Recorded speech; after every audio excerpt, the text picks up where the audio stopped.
তেলের মধ্যে আলুগুলো দিয়ে দিলাম। আলুগুলো আমি নুন দিয়ে জলে সেদ্ধ করে নিয়েছি, গোটা আলু। তোমরা এমনি বড় আলু মধ্যেখানে কেটে করতে পারো। তো এই আলুর মধ্যে আমি একটু করে কেটে আমি জলের মধ্যে সেদ্ধ হতে দিয়েছিলাম আর নুন দিয়ে দিয়েছিলাম। তো আর যেহেতু আলুগুলোর মধ্যে নুনটা ঢুকে যাবে সেই জন্য এবারে আমি আলুগুলো ভালো করে ভেজে নেব। এই দেখো আমি আলুগুলো একটুখানি ভেজে তুলে নিচ্ছি। আমি ক্যাপসিকামটা একটু নেড়ে চেড়ে নেব, দিয়ে এটাও তুলে নেব।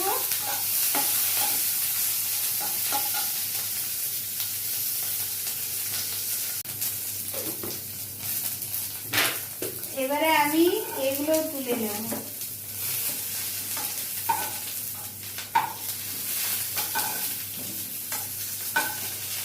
এর মধ্যে আদা লঙ্কা বাটাটা আমি দিয়ে দিলাম, হিংটা দিয়ে তেলের মধ্যে। তারপরে আমি এগুলো দিয়ে একটু ভেজে নেব। এই যে টক দইটা আছে, এই দইটার মধ্যে আমি কিন্তু কাজু কিশমিশ বা কাজু বা চীনাবাদাম আমন্ড বাদাম কিছু বাদাম টাদাম দিইনি। আমি দেবো রোস্টেড বেসন। এটা দিয়ে আমি দইটা ফেটিয়ে নেব।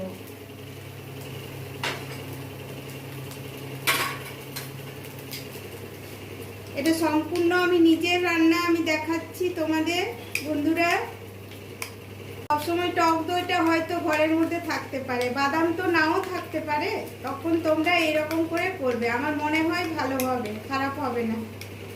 এটা দিয়ে দেব।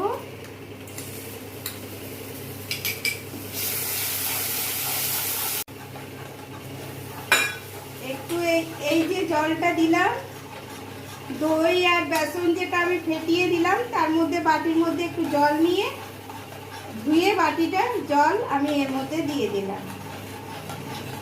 দিয়ে ভালো করে একটু কষে নেব এটা। দেখো এবারে আমি এগুলো দিয়ে দিলাম, আলুগুলো, আলু আর ক্যাপসিকাম দিয়ে ভালো করে কষে নেব। দই দিয়েছি তো, দইয়ের মধ্যে আমি বেসন দিয়েছি, সেজন্য কোনো ভয় নেই, ফাটবে না দুধটা।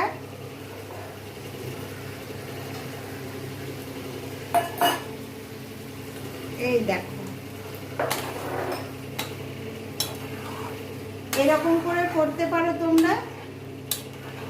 পোস্তও লাগবে না, কাজুও লাগবে না, আমন্ড বাদামও লাগবে না, আর চিনে বাদামও লাগবে না। এই দিয়ে করবে, আমার মনে হয় খেতে ভালোই লাগবে, খারাপ লাগবে না বন্ধুরা। আর এই মশলাটা আমি এর মধ্যে দিয়ে দেব।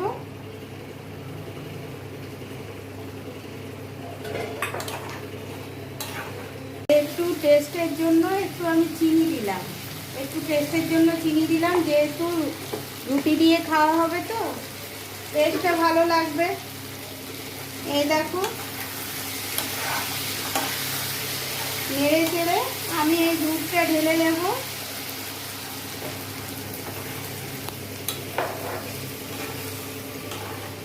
নুনটা দিয়ে দিলাম।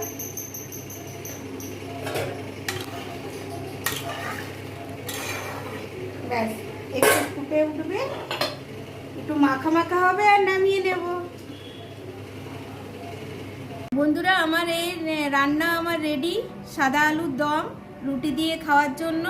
তোমাদের যদি আমার এই রান্নাটা ভালো লাগে তো অবশ্যই একটা লাইক শেয়ার আর কমেন্ট করতে ভুলে যেও না কিন্তু। আর আমার ফেসবুক পেজে গিয়ে একটু ফলো করে দিও।